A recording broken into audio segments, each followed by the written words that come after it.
Bonjour à tous.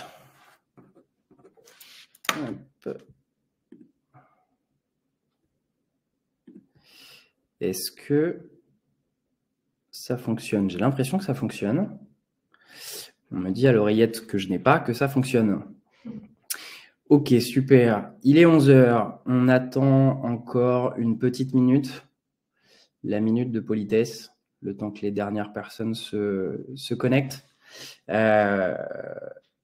Enchanté, même si je ne vous vois pas, ça peut paraître assez étonnant, mais ça me fait énormément plaisir d'être avec vous. Aujourd'hui, j'ai juste 2-3 petites consignes, ou en tout cas 2-3 informations à vous donner pour ce webinaire. Donc la première chose, c'est qu'effectivement, c'est enregistré. Vous aurez accès au replay dès ce midi, dès le début d'après-midi. Ça, c'est la première chose. La deuxième chose, c'est que je vais beaucoup utiliser le mot recruteur avec un grand R. Ne vous offusquez pas, c'est simplement pour parler de la famille du recrutement. Et donc, pour simplicité, lors de ce webinaire, j'utiliserai essentiellement le mot recruteur avec un grand R. Et dernière chose, il est 11h01, il reste la dernière minute de politesse avant de démarrer. J'ai une petite pensée émue et sympathique pour notre cofondateur qui est Louis Coulon, qui, pour ceux qui le connaissent, a l'habitude de ce type d'exercice. C'est plutôt lui qui vous présente ce type de webinaire. Donc voilà, on pense fort à lui et puis j'espère que j'arriverai à sa cheville pour essayer de vous présenter ces 3 tendances recrutement à suivre en 2024. Voilà, 11h02, je pense qu'on va commencer. Est-ce que tout le monde m'entend dans le chat? Est-ce que c'est OK? Je vais essayer de voir un petit peu. Oui, je vois Kelly, OK, Léa, Fabienne. Je ne vais pas faire tous les prénoms, mais je vous remercie en tout cas de dire oui pour la plupart. OK, super. Allez, on démarre. Donc, les 3 tendances 2024 à suivre, recommandations et astuces pratiques. Non, vous n'êtes pas au téléshopping, mais malgré tout, on va vous donner un petit peu ce qui est le fruit d'une certaine étude dont on va reparler. Alors, 2 mots sur Clever Connect pour ceux qui ne nous connaissent pas encore. On est, nous, éditeurs de logiciels européens. On développe une plateforme de talent acquisition qui place le candidat au cœur de l'expérience. On est quasiment 300 collaborateurs aujourd'hui. Et comment on fonctionne? On travaille main dans la main avec les équipes recrutement de nos clients et de nos partenaires depuis un peu plus de 10 ans. Et on fait en sorte que la technologie ne soit pas un frein, mais bien un vrai assistant au quotidien afin de se concentrer sur ce qui est le plus important dans notre métier de recruteur, qui est l'humain. Concrètement, notre plateforme, elle se décompose en 4 modules principaux. Donc, comme vous le voyez au centre, un socle technique commun, qui est donc la plateforme Clever Connect, et sur lequel constelle, on va dire, un certain nombre de modules, 4 pour être exact, ayant des objectifs un peu différents.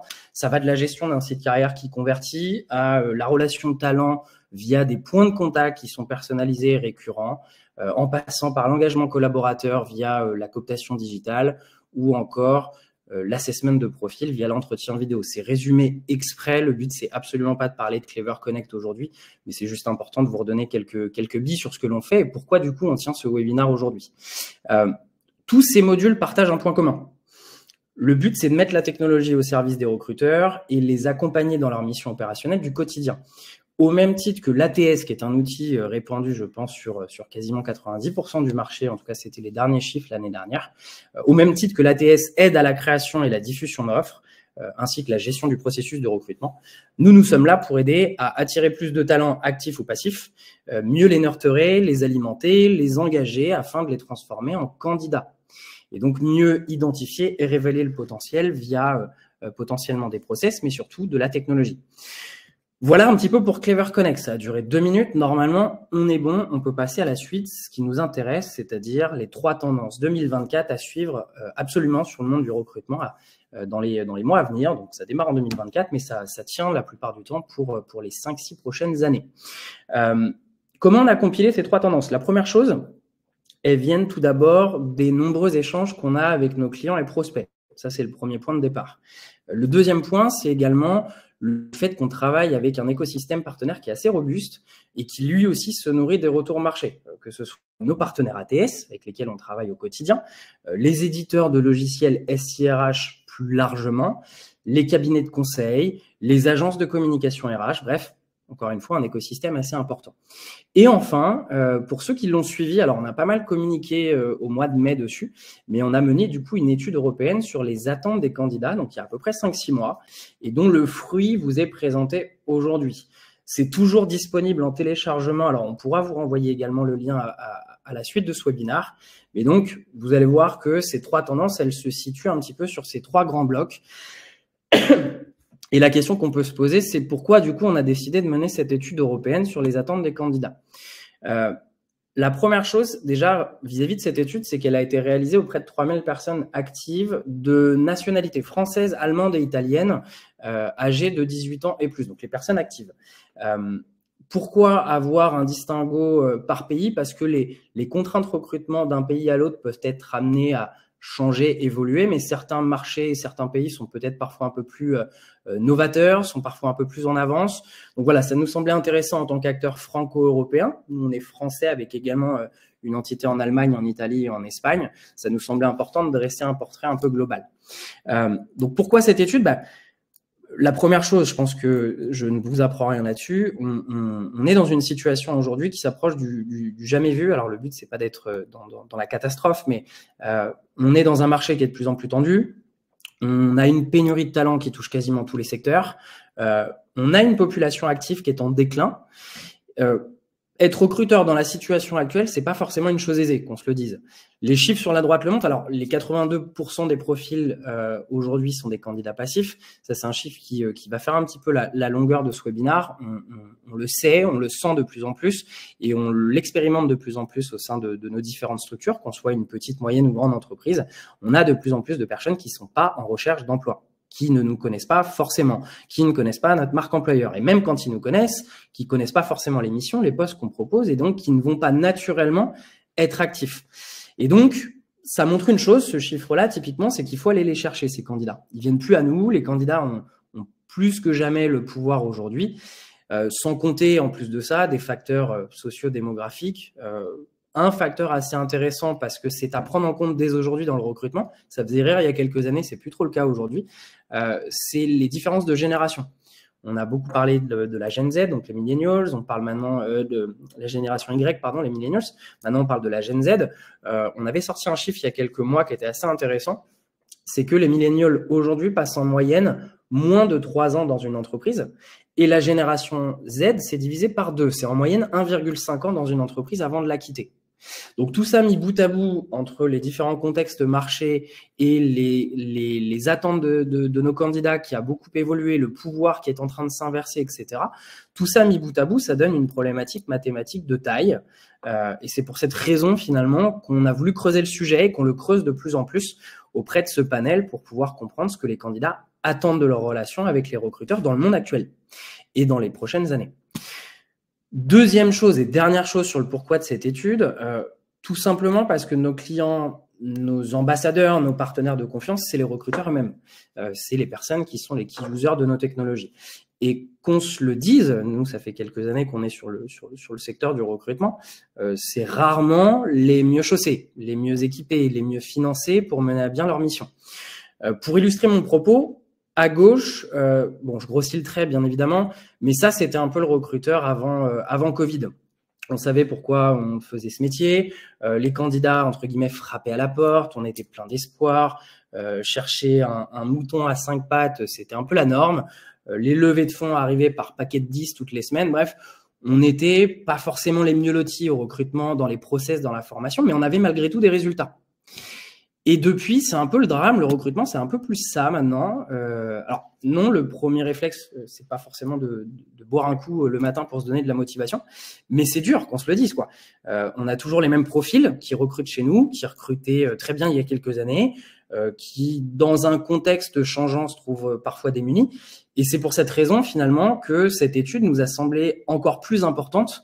C'est avant tout éclairer les entreprises sur le fait que le recrutement, tout comme les autres services, doit être considéré, doit être accompagné, doit s'adapter aux nouvelles technologies, aux nouveaux process, et puis surtout être formé, quoi. Y a pas de, c'est pas un gros mot de parler de conduite du changement quand c'est pour le bien-être de vos salariés.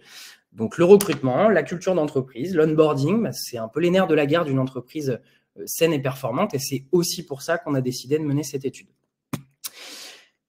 Au programme, du coup, aujourd'hui, donc, on a sorti, on va dire, l'ADN, l'essence même des 3 blocs dont je vous ai parlé. On l'a représenté sous forme de 3 tendances majeures pour 2024. Donc, chaque tendance a pour base un chiffre clé issu de cette étude. On a identifié pour chacune des tendances 3 recommandations / tips et donc des astuces pratiques qui sont à mettre en place. On va se concentrer sur les astuces pratiques. Si vous avez des questions au fur et à mesure, n'hésitez pas à les poser. J'ai la chance d'être accompagné de Chloé et Maxime qui ont aidé justement à l'organisation et qui ont fait un travail vraiment de fou, permettez-moi l'expression, pour organiser ce webinaire. Donc, n'hésitez pas, ils feront autant que faire se peut les modérateurs. Il n'y a pas forcément un temps de questions-réponses qui est prévu à la fin, même si s'ils le font, on le prendra. Et donc, n'hésitez pas au fil de l'eau à poser vos questions. Et vous retrouverez bien sûr le livre blanc de ce webinaire, les grandes tendances qui seront plus complètes et qui vous seront envoyées également à la fin. Donc, sans plus attendre, les fameuses 3 tendances qui se dégagent de cette étude. Je ne vais pas vous en dire plus, vous le verrez à la slide d'après et vous verrez pourquoi. La première tendance qui se dégage, c'est ce qu'on appelle, on va dire, l'avènement du recrutement human-centric. Il y a quelques temps, quand on vendait un produit logiciel, pour ne parler que de ça, parce que c'est quelque chose que je connais plutôt pas mal, on parlait d'être customer-centric. Aujourd'hui, on est en train de voir cette dynamique un peu anglo-saxonne arriver et l'avènement du recrutement human-centric. Retourner sur la partie humaine du recrutement, ce qui fait l'essence de notre métier. La deuxième tendance, c'est le recrutement comme objectif commun. Va-t-on dépasser le bureau des recruteurs et le recrutement va-t-il être incarné par d'autres personnes au sein de l'entreprise? Vous le saurez, pas après la pause pub parce qu'il n'y en aura pas, mais vous le saurez incessamment sous peu. Troisième tendance, un recrutement adaptatif. Est-ce qu'on va vers un recrutement adaptatif? Que pense la population active aujourd'hui, en tout cas les personnes qu'on a consultées? Est-ce qu'on reste un petit peu axé dans nos carcans, entre guillemets? On a une job desk, on a une scorecard, on a des profils qu'on attend théoriquement. Est-ce qu'on reste campé sur nos positions ou est-ce qu'on s'adapte un petit peu plus vis-à-vis du marché? Ça, c'est un peu les 3 tendances. Et donc, sans plus attendre, un petit sondage. Au premier coup d'œil, sans avoir beaucoup d'informations vis-à-vis de ces 3 tendances, qu'est-ce que vous envisagez de suivre en 2024? Est-ce que c'est plutôt la partie human-centric? Est-ce que c'est le dépassement de l'équipe recrutement et en tout cas que le recrutement devienne un objectif commun pour l'entreprise? Ou est-ce que c'est savoir s'adapter en fonction des profils que l'on recherche et des candidats que l'on a? Alors, je ne sais pas comment vous voulez fonctionner. Pardon, il faut que j'aille sur le sondage, c'est ça? Oui, il y a un sondage, pardon.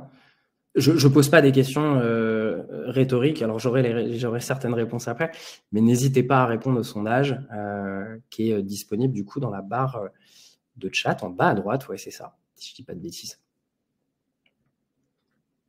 Et je vous laisse à peu près 22 minutes pour répondre à la question, ce qui nous amènera à la fin du webinaire. J'en suis désolé. Ok. Je ne suis pas sûr d'avoir accès aux résultats, moi, de mon côté. Donc, on est plutôt sur l'objectif commun, c'est ça? C'est ce que tu dis, Chloé? Recrutement adaptatif. Ouais, recrutement adaptatif. Ok, donc ce qui se distingue, c'est peut-être plutôt le recrutement comme objectif commun. Tu confirmes? Ouais, ok, ça marche. Bon, du coup, allons-y et on va rentrer dans le détail de ces fameuses tendances. Pour commencer avec la première, donc la partie recrutement human-centric. Déjà, un chiffre qui fait partie de plein d'autres au sein de l'étude, mais un chiffre qui est ressorti, c'est que 82% des Européens qui ont été sollicités souhaitent aujourd'hui recevoir régulièrement des informations de la part des recruteurs après un premier contact avec eux. C'est un peu le postulat de base. Donc, cette tendance-là, finalement, on sait que le monde du recrutement subit des changements et que les règles, finalement, ont changé également. Les candidatures sont moins nombreuses. Et dans ce cadre-là, finalement, c'est peut-être la qualité des profils qui postulent qui commence à prendre le pas sur la quantité. De toute façon, je ne vais pas dire que c'est plus le cas. Il y a encore plein d'entreprises qui reçoivent des quantités de candidats, et fort heureusement. Mais c'est vrai que le marché tend à descendre sur ce volume-là. Et donc, qui dit avènement de la qualité, dit forcément un changement de stratégie à amorcer de la part des recruteurs. D'ailleurs, même dans la situation inverse, la quantité de CV reçus ne doit pas impacter la relation établie avec les candidats.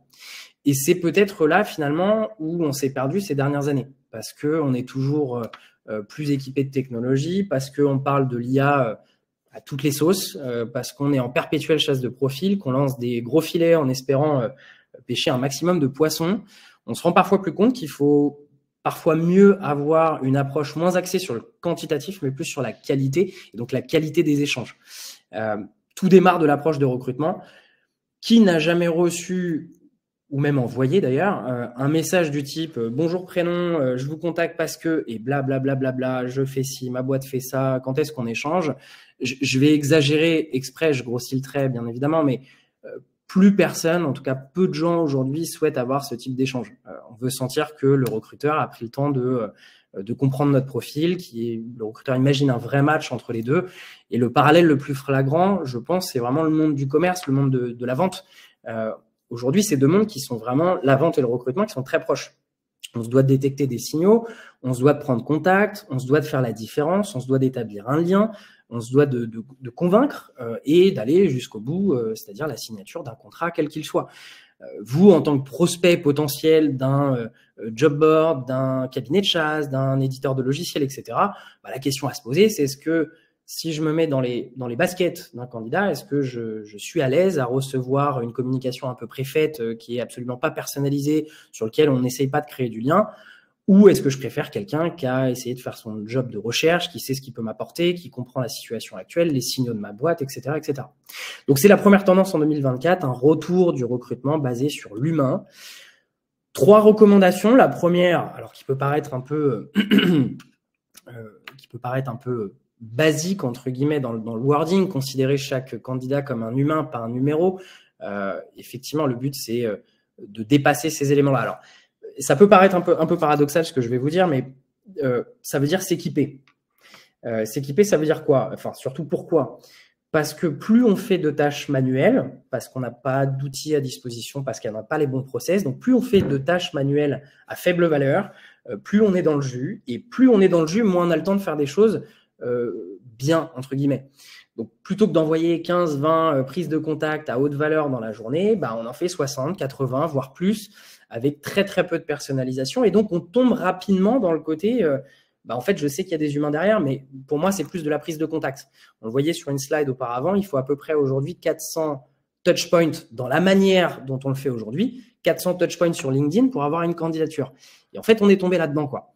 On est tombé là-dedans et le CRM, qui est un tips qu'on peut vous donner, alors le Candidate Relationship Management Tool, outil de la relation candidat actif-passif, c'est un bon moyen, c'est avant tout un assistant au quotidien qui vous permet de savoir avec qui on a échangé récemment, quelle est la teneur de l'échange, qui on doit rappeler, quand, qui sont les personnes pertinentes à contacter en priorité sur tel ou tel poste via du matching, par exemple. Pouvoir échanger via différents canaux, pas simplement LinkedIn, il peut y avoir du mail, il peut y avoir du WhatsApp, il peut y avoir du SMS, il faut être un petit peu partout aujourd'hui pour pouvoir maximiser son taux de réponse et surtout avec des scénarios personnalisés.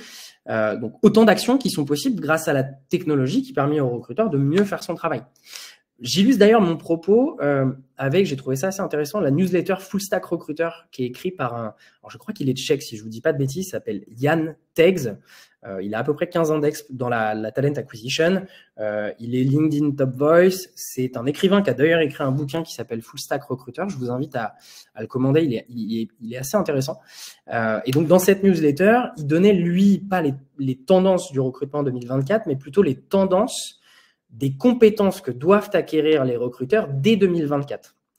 Et sa troisième tendance, vous la voyez ici, c'est que un recruteur qui n'utilisera pas un CRM en 2024 sera considéré comme un criminel. Enfin, presque, je rigole exprès, mais concrètement, ce qu'il dit, c'est que chaque interaction, et c'est un peu marqué sur la fin, si je dis pas de bêtises, chaque interaction, elle doit compter concrètement. Parce que chaque visiteur ou candidat peut être un ambassadeur de la marque ou simplement notre future star de demain. Et donc, dans ce cadre-là, il n'envisage pas un recruteur fonctionner sans un outil qui lui permette d'aider à construire cette relation candidat qui soit engageante, qui soit différenciante et qui reflète in fine votre marque employeur. Donc ça, c'est le premier point. La deuxième chose, la deuxième recommandation, c'est le fait de prendre en compte l'avis des candidats durant tout le processus. c'est pas chose aisée, je suis d'accord avec vous. Ça peut arriver au démarrage, pendant, après, à n'importe quelle étape du process. C'est pas forcément non plus compliqué à mettre en place. Il y a pas mal d'outils qui sont disponibles sur le marché. Certains sont gratuits, certains sont payants. Il y a même certains CRM qui couvrent le besoin. Mais le but, en effet, c'est toujours, encore une fois, de soigner l'expérience candidat. Et quoi de mieux que d'écouter ces candidats et en tirer les leçons nécessaires. Il faut savoir ce qui marche et ce qui ne marche pas concrètement. Où est-ce qu'on prend du temps, où est-ce que la relation, où est-ce que le bas blesse, etc. Je ne sais pas si vous aviez suivi il y a quelques années, alors ça remonte un petit peu, c'était le directeur recrutement de Virgin Media, quand il a pris son poste il y a quelques années, qui avait décidé de mettre le nez dans la fameuse expérience candidat, après avoir lancé quelques sondages, et pour savoir surtout quelle était l'image de marque qu'avaient les candidats qui étaient non retenus. C'est bien de savoir ce que pensent les candidats retenus, mais on avance et on progresse, d'autant plus avec ceux qu'on n'a pas retenus pour X raisons. Et en fait, il s'est rendu compte que 2/3, c'est énorme, 2/3 des candidats non retenus devenaient des détraqueurs de la marque. Sauf que pour lui, ça avait un prix. Alors, c'est pas le cas de tous là aujourd'hui sur ce webinaire, et fort heureusement, mais ça avait un prix dans le sens où quasiment 20% des détracteurs, étaient clients chez Virgin Media sur la partie mobile. Donc, il s'est rendu compte qu'en fait, le processus de recrutement, au-delà de ne pas retenir des candidats, ça c'est l'avis de chaque recruteur, mais parce qu'on les retenait mal et parce que le processus n'était pas forcément bon et qu'on commençait à creuser, ces gens-là quittaient l'opérateur pour aller chez d'autres personnes. C'est une perte sèche quand même de 5 millions hein. À la concurrence, c'est quand même assez hallucinant.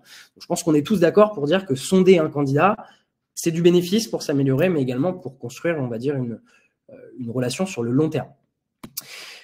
Troisième recommandation, c'est le fait de réaliser qu'en fait, les outils ne sont pas forcément anti-humains. C'est un peu ce qu'on se disait en reco numéro 1. C'est d'ailleurs la tendance numéro 1 de Yann Tegz. Lui, ce qu'il dit, c'est que le recrutement bouge tellement par son contexte et les évolutions naturelles que la technologie peut plus simplement être l'apanage de quelques geeks, mais doit bien s'intégrer complètement dans le quotidien des recruteurs. Ça ne veut pas dire qu'il ne faut pas être humain. Ça ne veut pas dire qu'il faut envoyer 600 mails par jour en ayant juste un facteur de personnalisation qui est le prénom. C'est pas ce que je dis, bien au contraire. Il faut simplement utiliser la technologie pour retrouver ce qui fait notre force dans le recrutement, c'est-à-dire notre savoir-faire, notre capacité à comprendre, à détecter, à identifier un profil, à tisser du lien, à convaincre, etc. Et tout ça peut être possible que si on pose les bonnes questions, enfin si on se pose les bonnes questions à la base, pardon. C'est un petit peu ce qu'on vous donne en astuce, c'est de faire, on va dire, une liste d'actions et de se poser les questions, d'auditer en disant, OK, combien de temps nous prend le sourcing? Est-ce qu'on garde contact avec tous les bons profils qu'on a vus en candidat, mais qui n'ont pas été retenus pour X raisons? Quels événements, recrutements, forums, etc. on fait chaque année et quels sont ceux qui sont les plus prolifiques? Combien de temps on passe à la préqualification des CV, etc., etc. Toutes ces questions, finalement, elles sont importantes afin de voir si des outils sont envisageables. Alors, parfois, ça peut se régler par un outillage. Parfois, c'est une montée en compétence de nos recruteurs qui est nécessaire. Et puis, parfois, c'est des ajustements de process où certains vont dire, en fait, je sais que toi, tu es excellent dans tel domaine. Je vais peut-être te spécialiser là-dessus. Là où je ne vais pas demander la même chose à ton ou ta collègue à côté qui, peut-être qu'elle est plus intéressante et intéressée à faire ce type de choses. Donc, pour vous donner un ordre d'idée, il y a des ROI qui sont assez importants à partir du moment où on commence à creuser un petit peu et de se dire, OK, une fois qu'on s'est posé les bonnes questions, c'est soit du process, soit de la formation, soit de la spécificité dans l'activité au quotidien. Et si c'est de l'outil, je peux rapidement avoir des ROI, que ce soit sur le gain de temps, sur le fait de recruter peut-être mieux à ressources équivalentes, de passer moins de temps sur les tâches chronophages. Donc ça, c'est un petit peu les 3 recommandations pour pouvoir revenir sur de l'human-centric, de la relation humaine. Et encore une fois, c'est pas parce qu'on met en place certains outils ou qu'on change certains process qu'on doit dénaturer forcément la relation avec le candidat. Avant de passer à la deuxième tendance, je ne sais pas si on a des questions. Non? OK, on est good. Du coup, deuxième tendance, chiffres qui nous permettent d'illustrer, en tout cas d'introduire cette tendance. La notion de transparence. Aujourd'hui, 31%, donc toujours tiré de cette étude, 31% des Européens ne postuleraient pas sans connaître exactement les étapes du processus, mais également de plus en plus les personnes qui seront rencontrées dès l'étape de l'offre d'emploi. Je pense que en tant que recruteur, n'hésitez pas à me le dire dans le chat, mais vous devez faire face de plus en plus, alors moi je suis plutôt côté hiring manager maintenant, mais de faire face de plus en plus à des candidats qui prennent directement contact avec des profils dans l'entreprise. Il y a plus ce paradigme d'être en contact essentiellement avec l'équipe recrutement, puis l'étape numéro 2. Non, ça n'empêche pas certaines personnes, parfois c'est valorisé et valorisant, de prendre contact directement avec des personnes qui seront peut-être des collègues demain. Donc il y a ce besoin de transparence. Et cette transparence à l'échelle de l'entreprise, en fait, elle amène cette deuxième tendance qui est de dire que le recrutement ne devrait plus être l'apanage de l'équipe recrutement. Il faut que tout à chacun dans l'entreprise, c'est rare que ce soit 100% des gens, bien sûr, mais si déjà on arrive à convaincre certains ambassadeurs, en fait, le recrutement, c'est plus l'affaire d'une seule équipe. C'est une équipe qui est en chefferie d'orchestre, bien sûr, mais c'est aussi l'affaire d'autres personnes au sein de l'entreprise. Et ça, c'est vraiment ressorti dans l'étude. Les candidats ont besoin de se projeter avant de postuler, et la transparence est au cœur du recrutement dedans. Et ça peut exister que si tous les membres de l'organisation sont sur la même longueur d'onde. Donc les recruteurs, on le sait, c'est souvent la porte d'entrée d'une entreprise pour les candidats. Malgré tout, et c'est ce qui a été un peu remonté dans l'étude, c'est que de plus en plus, on se rend bien compte que l'équipe recrutement n'est pas toujours maître de l'ensemble de la stratégie de recrutement. J'entends par là les décisions budgétaires, les réorganisations d'équipe, les nouveaux projets, les besoins de chaque équipe en termes de ressources humaines, etc. C'est des choses qui sont assez changeantes et qui ne sont pas forcément maîtrisées à l'équipe uniquement recrutement. Et donc, vu que c'est pas forcément à la main des recruteurs, la qualité de l'expérience candidat dépend de ces éléments, dépend de la connaissance de ces éléments. Et donc, qui de mieux que les services concernés pour pouvoir connaître et arriver avec une voie commune, recrutement plus hiring manager. Et donc, c'est un petit peu là le biais, on va dire, ou en tout cas l'élément principal de cette tendance, c'est comment s'assurer que les collaborateurs deviennent vos meilleurs recruteurs à vous, équipe recrutement. Il n'y a rien de pire en tout cas qu'une entreprise qui est désalignée sur des sujets aussi importants que le recrutement. Trois recommandations, liées à cette tendance. La première chose, c'est de faire en sorte que les recruteurs de l'entreprise soient de plus en plus, alors le mot est peut-être un peu fort sur l'expertise de la veille marché, mais soient de plus en plus enclins à être curieux, à faire de la veille. Comment être sûr de conseiller correctement les hiring managers lorsque un besoin se fait sentir en termes de recrutement, que ce soit pour la définition du poste, le profil à recruter, les avantages à proposer, les étapes entre tel ou tel poste, est-ce qu'on fait des processus un peu plus courts pour certains profils, bref, toutes ces questions-là, ça montre bien que le recruteur aujourd'hui doit se constituer une base solide de connaissances à partager et les mettre à jour régulièrement. Et donc, même chose d'ailleurs sur le contexte du marché de l'emploi au sens large. L'état du secteur de son entreprise, les subtilités des différents métiers du secteur. Nous, on a la chance d'accompagner des structures aussi bien publiques que privées et on se rend bien compte que certaines problématiques sont partagées, quelle que soit la taille des structures. Et puis, certains profils, on en apprend au quotidien parce qu'on les attire pas de la même manière, on communique pas de la même manière avec eux, c'est pas les mêmes avantages qui sont mis à dispo sur le marché, etc. Donc, le recruteur doit être à l'affût de ces informations pour en faire la synthèse et en tirer des leçons pour proposer des orientations un peu stratégiques. Il faut que nos recruteurs deviennent des experts de la veille. Et en termes de benchmark, il faut se séparer parce qu'il y en a pour tous les goûts. Certains lisent des magazines, des sites emploi, d'autres lisent des blogs, d'autres adorent les podcasts.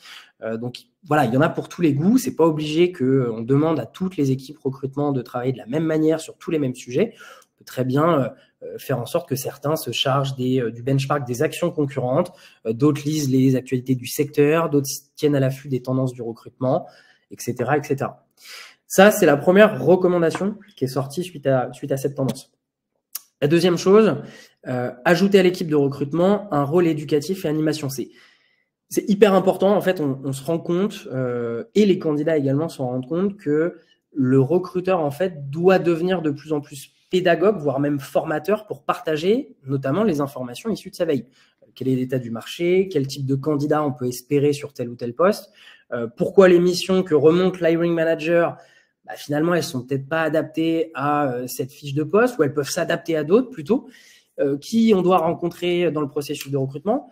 Tout ça, c'est hyper important et donc il y a un rôle éducatif. Le recruteur est plus simplement, permettez-moi l'expression, il y a un commanditaire, on lui dit voilà, c'est ce qu'on recrute. Et non, il y a aussi un rôle d'accompagnement du recruteur auprès d'Hiring. Et il y a un point hyper important là-dessus, c'est la data. Autant je ne suis pas forcément adepte de prendre des décisions uniquement basées sur une quantité astronomique de data. Je pense qu'il y a un juste milieu entre ne pas en avoir du tout et puis faire tourner une entreprise uniquement, des décisions humaines uniquement à travers la data. Il y a vraiment un monde entre les deux. Mais ça, c'est un point hyper important pour 2024. Nous, on s'en rend compte auprès de nos prospects et de nos clients, bien évidemment.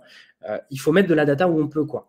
Au même titre que la direction générale est en droit de demander des grands éléments côté CODIR RH, combien de candidatures pour combien de recrutements sur tel département, sur tel pays, etc. On peut également nous se demander côté recrutement combien de temps prennent nos process en général, par type de poste, combien de candidats en moyenne, quelles sont les sources, d'où ils proviennent, combien de visiteurs sur notre site, est-ce que la cooptation marche bien, c'est quoi le taux de conversion, combien d'heures sur le sourcing, bref.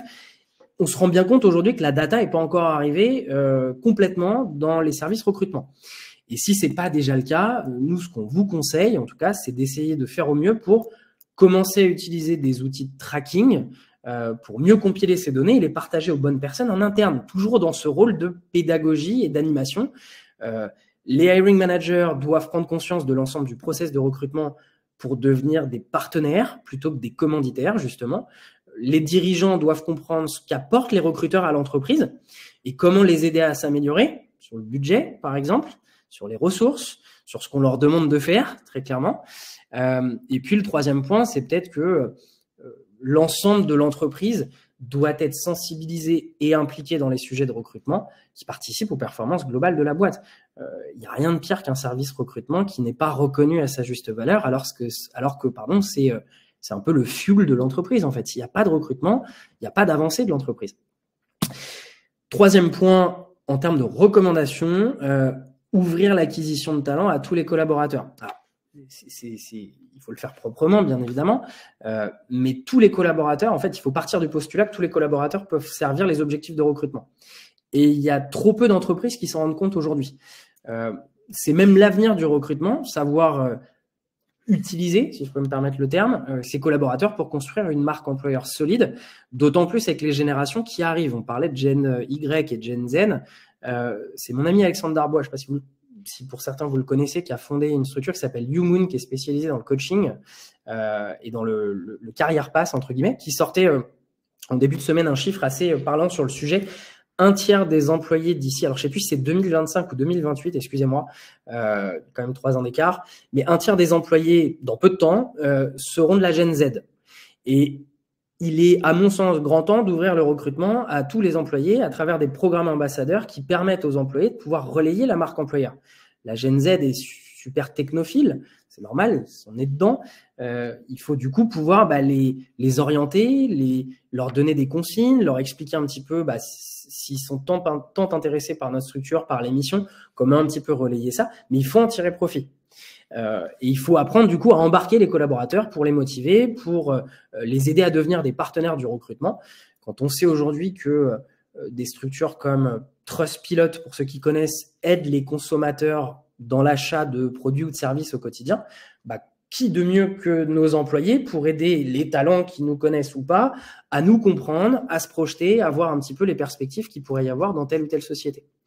Et donc pour ça, il est important, c'est un petit peu ce qu'on vous donne en termes de tips, pour les recruteurs, de communiquer régulièrement avec l'ensemble des collabs, bien évidemment, rendre la marque employeur intelligible et attractive grâce à des témoignages écrits ou vidéos, c'est souvent le cas. Peut-être leverager un petit peu plus sur les différents canaux de ces témoignages écrits et vidéos, et puis participer également à certains process de recrutement pour expliquer comment ils travaillent.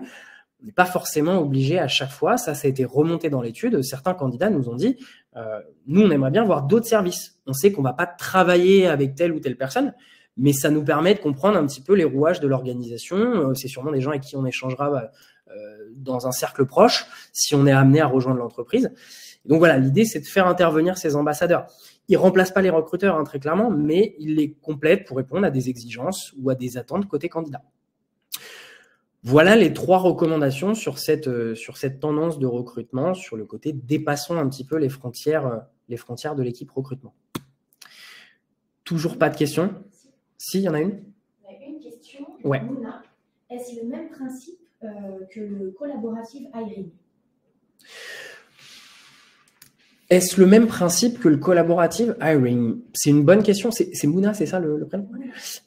C'est une bonne question, Mouna. Je serais tenté de dire qu'il y a quand même de fortes similitudes. En fait, dans la notion de collaborative hiring, c'est qu'effectivement, on dépasse le côté ton job à toi en tant que recruteur, c'est de recruter et puis de monter un processus de recrutement et de s'assurer à chaque point d'étape que le hiring manager sait qui va le rencontrer, quel est le brief qu'on lui donne, etc., etc. Le côté collaboratif, c'est effectivement faire en sorte c'est comprendre en tout cas que on est partie prenante d'une entreprise et que oui, l'équipe recrutement, son rôle, c'est d'être la chefferie d'orchestre et de faire en sorte d'atteindre les objectifs de recrutement. Mais il y a plusieurs forces en présence au sein de l'entreprise, quel que soit le poste qu'ils occupent dans l'entreprise, qui peuvent nous aider.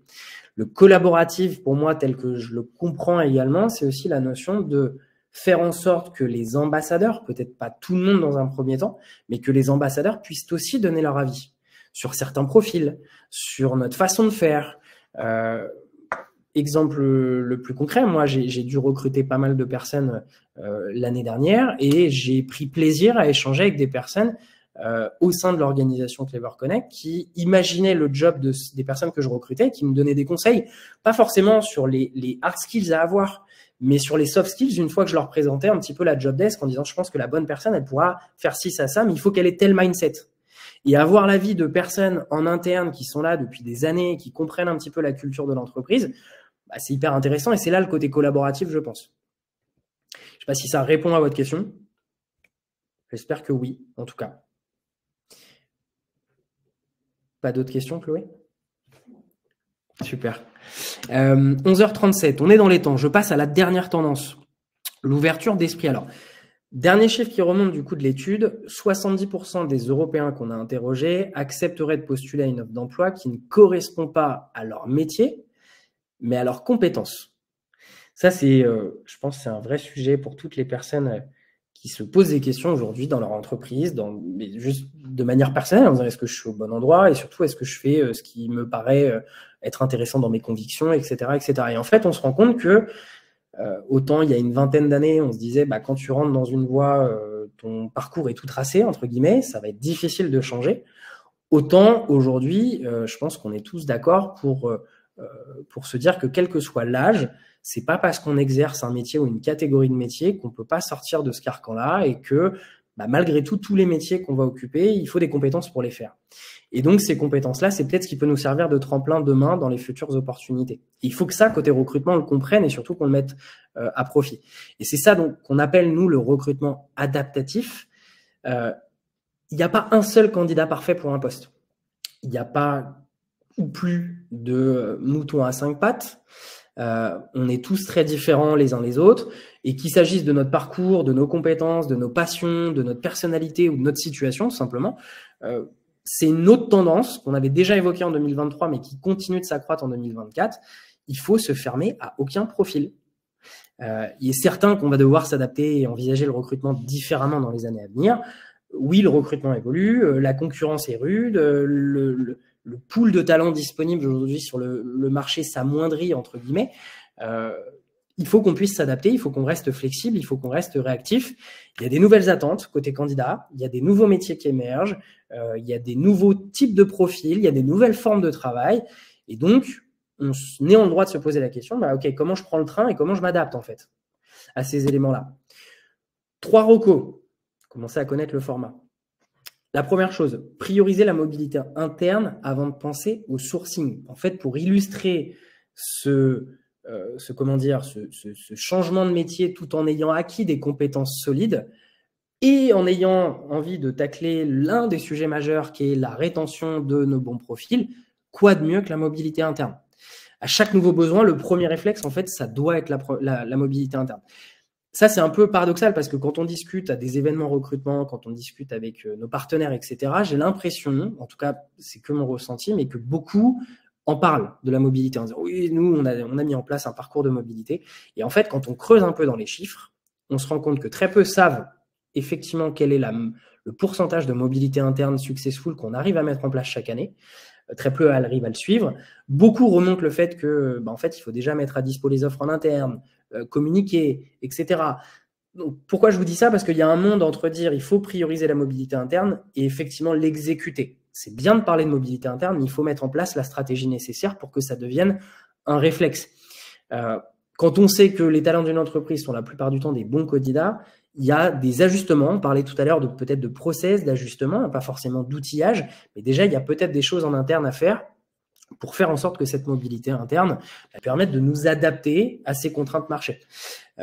Des évolutions au sein de l'organisation, surtout s'ils sont bien accompagnés par l'équipe RH, peuvent transformer des collaborateurs lambda en collaborateurs fidèles. Et même chose, ils pourront devenir, on va dire, de vrais ambassadeurs de la démarche Parc Employeur. Ils auront plus de motivation à vous recommander, que ce soit via de la cooptation ou même lorsqu'ils seront partis, auprès de leur réseau passé, celui à venir. Donc, la mobilité interne, normalement, coche à peu près toutes les cases de points positifs.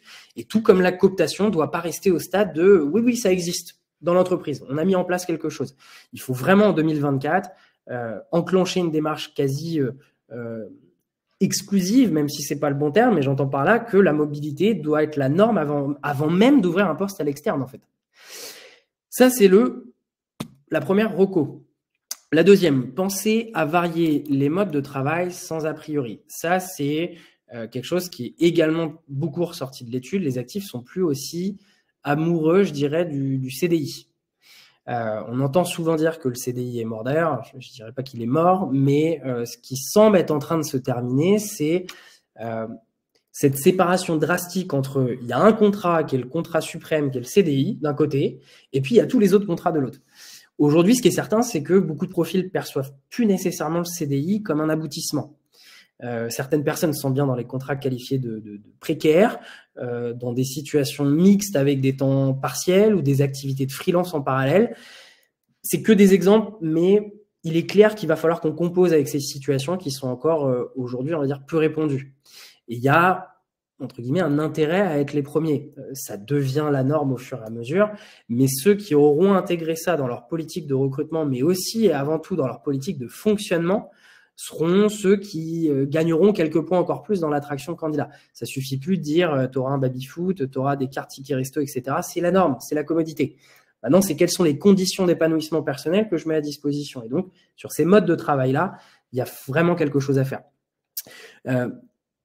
Peut-être que certains postes pour lesquels les recruteurs trouvent pas un profil qui est totalement adapté peuvent être retravaillés.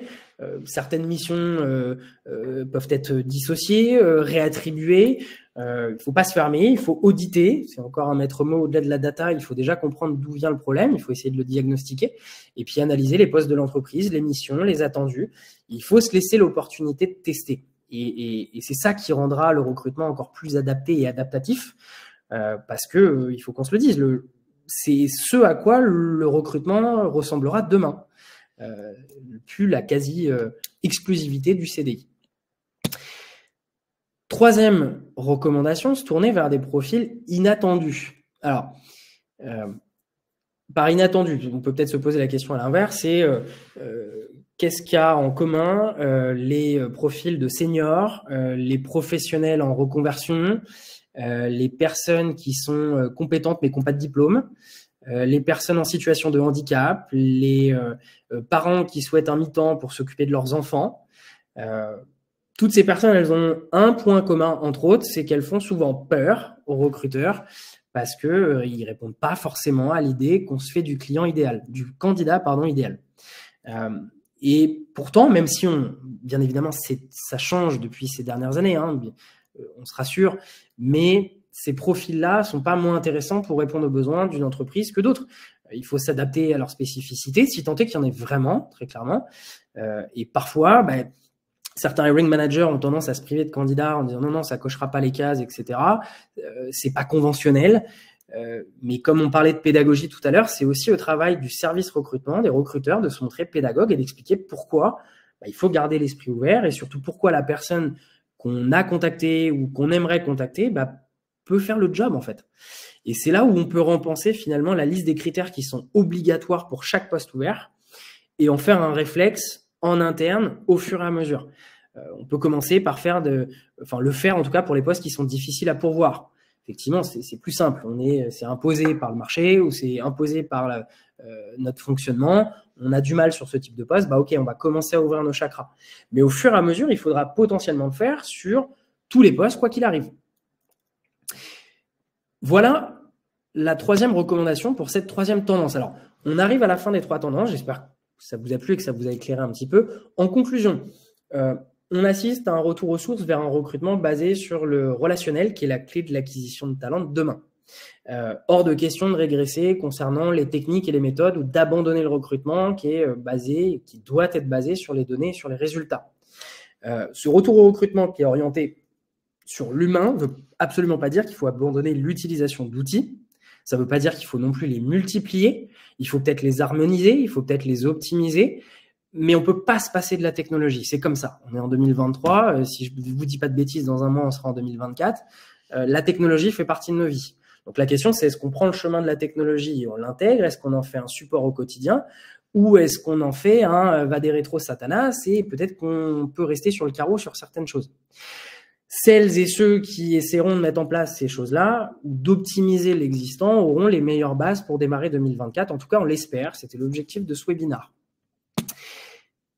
11h46, du coup, sondage. N'hésitez pas, c'est fait pour à cliquer sur les points de sondage, à savoir, après ce webinaire, est-ce qu'il y a une tendance que vous allez tenter de suivre ou que vous allez suivre? Est-ce que c'est plutôt le recrutement human-centric? Est-ce que c'est plutôt le recrutement comme objectif commun ou est-ce que c'est plutôt la partie adaptative? Je vous laisse quelques secondes. Alors, sur le premier sondage, c'était recrutement adaptatif en premier, recrutement comme objectif commun en deuxième et recrutement human-centric en troisième. OK, donc c'était l'adaptatif avant de démarrer le webinaire. On va voir si c'est à peu près les mêmes résultats. Ça a l'air jusqu'ici. Ça a l'air jusqu'ici. OK. Ouais, ça ressort. On est vraiment sur l'adaptatif. Alors, le human-centric est en deuxième position. OK. On me dit à l'oreillette que le human-centric passe en deuxième position.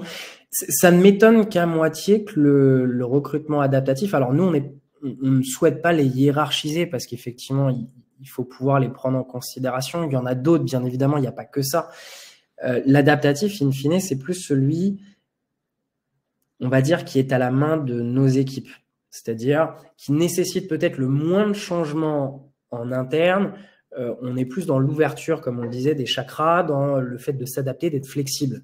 Donc, ça m'étonne en fait qu'à moitié qu'on se dise, OK, l'adaptatif, déjà, il faut cocher cette case, il faut qu'on y arrive, il faut qu'on soit parfait. Et effectivement, les deux autres sont peut-être un peu plus changeants. Alors, human-centric, ça dépend ce qu'on entend par là, mais en tout cas, sur l'objectif commun du recrutement, peut-être que certains se disent, OK, avant que j'arrive à convaincre un tel ou qu'on change le mode de fonctionnement en interne, peut-être que ce sera un peu plus long, un peu plus fastidieux. Mais ne le mettez pas de côté, malgré tout. On a une question aussi. On a une question, ouais. Qui nous a été posée par Amandine. Ouais, OK. C'est nous, donc je me rapproche. OK. À l'heure où la nouvelle convention de la métallurgie nous amène à classifier des emplois précisément, quelle place on peut laisser aux ajustements relatifs aux profils disponibles sur le marché et que l'on identifie comme étant à potentiel, malgré le fait qu'ils ne répondent pas au niveau initialement attendu?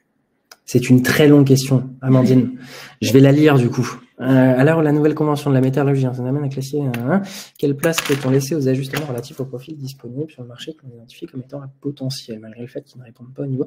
Alors, j'ai pas une réponse qui va être exhaustive. En revanche, c'est ce qu'on a constaté, notamment dans le secteur de l'énergie, qui est un secteur avec lequel on travaille vraiment beaucoup, pas que, bien sûr. Ce qui a été fait pour pallier à certaines industries qui, on va dire, classifiaient certains jobs, et c'est le cas notamment dans le secteur de l'énergie.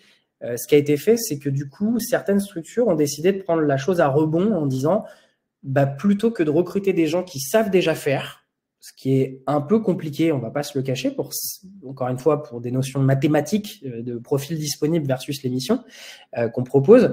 Ce qui a été décidé de faire, c'est plutôt, on va dire, un stage commando, c'est-à-dire on prend des personnes qui n'ont pas forcément les compétences à date et on leur fait passer un passage de certification interne. Alors, c'est des process qui peuvent prendre 1, 3, 6 mois, 12 mois. Ça peut s'apparenter plus ou moins à l'alternance, entre guillemets, mais c'est des profils qui ont tout âge, qui souhaitent potentiellement changer de métier, qui sortent d'école ou que sais-je.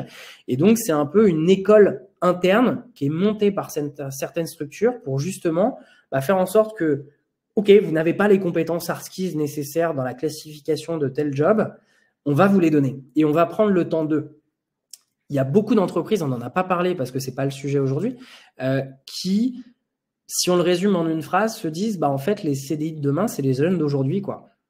Et donc si on sait que les CDI de demain et les talents de demain et les profils qu'on a envie de mettre avec le plus fort taux de rétention, c'est les profils qu'on aura fait grandir, ça me choque pas en fait de passer par ce système de on va vous former, on va faire en sorte que vous ayez les codes, que vous ayez les soft skills, les hard skills nécessaires pour pouvoir accéder à certains types de postes en interne et donc de pas simplement s'arrêter à qui sont les gens disponibles à la concurrence ou autres qui ont les compétences nécessaires pour pouvoir postuler à tel ou tel job. J'espère que ça répond à votre question, mais ça me fait un petit peu penser à ça.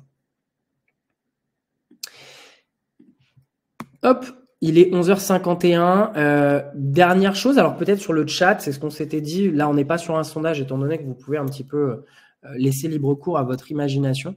De manière générale, nous, ça nous intéresserait de savoir comment vous obtenez les informations concernant les grandes tendances à suivre. On parlait tout à l'heure des différents formats. Certains écoutent des podcasts, certains lisent des newsletters, des sites emploi, etc. Certains ont accès à des sources très rares de blogs et sources d'infos très spécifiques, très pointues.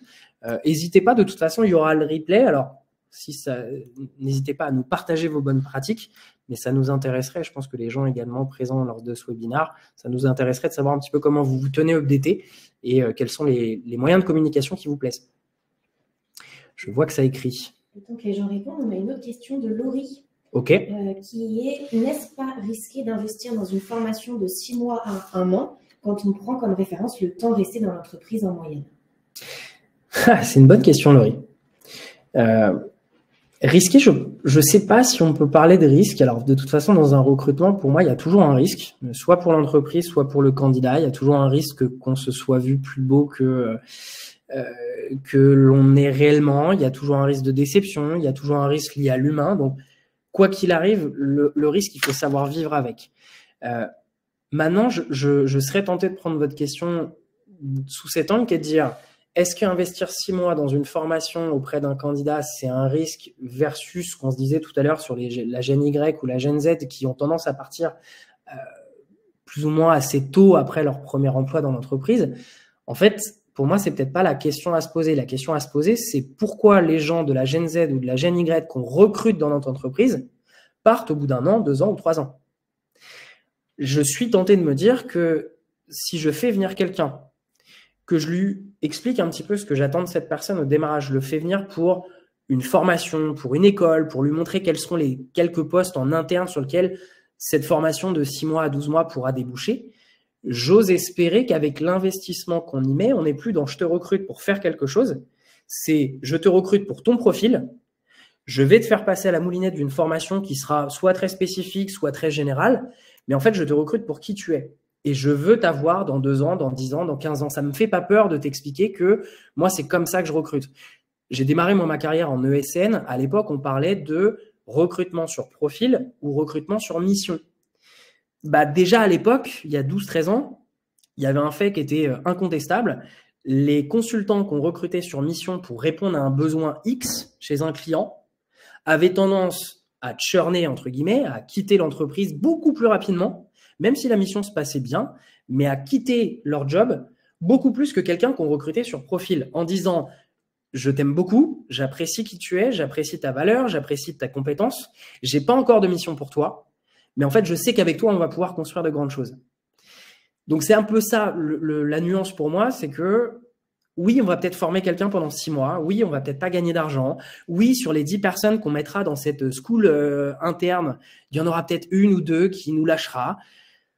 C'est le jeu. Par contre, ceux qui resteront, à mon sens, ce ne sera pas les gens qui vous quitteront dans 1 an ou 1 an et demi. Et si c'est le cas, peut-être qu'il faudra qu'on repose la question, qu'est-ce qui fait que les gens aujourd'hui partent en fait?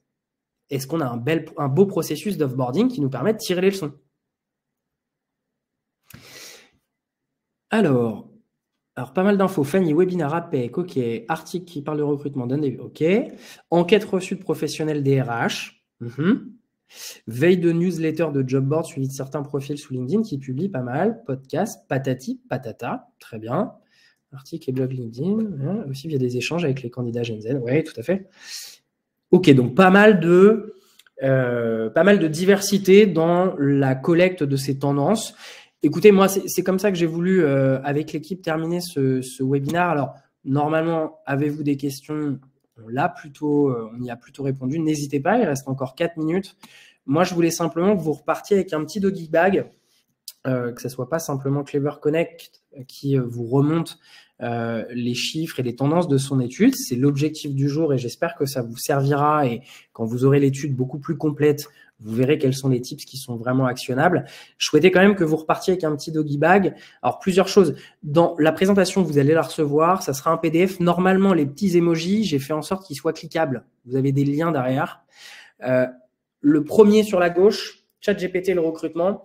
Oui, on ne peut pas aujourd'hui se passer d'un sujet sur l'intelligence artificielle.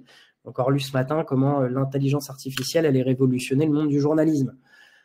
On y croit, on n'y croit pas, c'est pas le sujet. Bon, en tout cas, c'est pas les échanges que je veux avoir. L'intelligence artificielle, au même titre que la technologie, ça existe et ça va de plus en plus exister. Ce que je vous ai mis en lien ici, c'est un super webinaire d'1 heure qui met en pratique ChatGPT dans le monde du recrutement.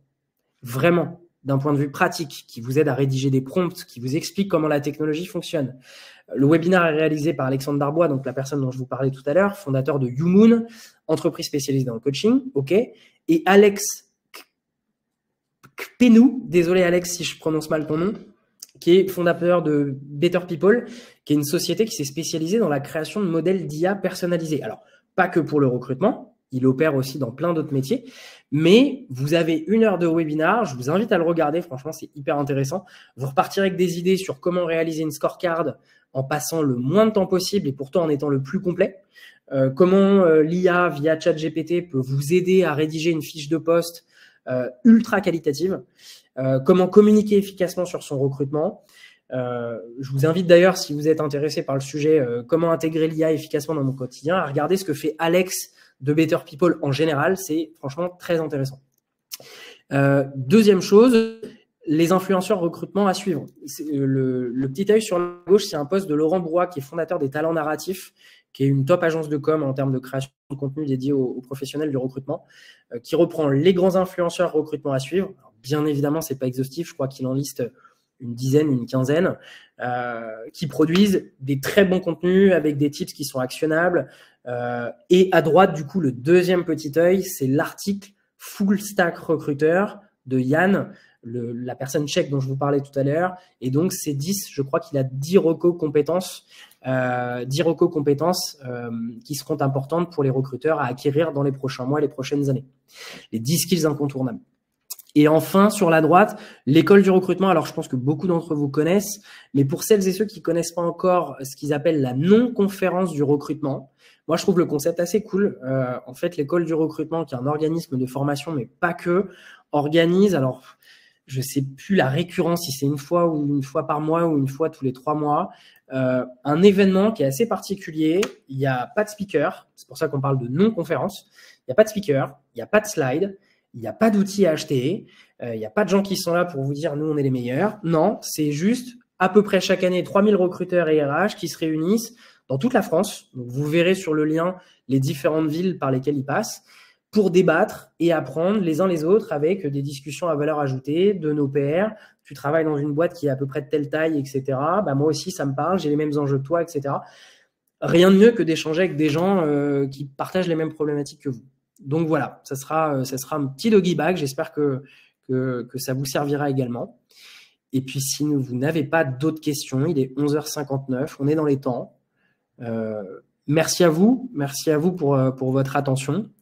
Et si jamais vous souhaitez qu'on discute de sujets, alors pas forcément avec moi en général, mais avec Clever Connect ou d'autres, n'hésitez pas.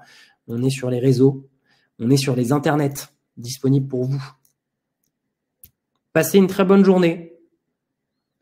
Merci PA, merci Aurélie, merci Laria, merci Mathieu, Janie, Mouna.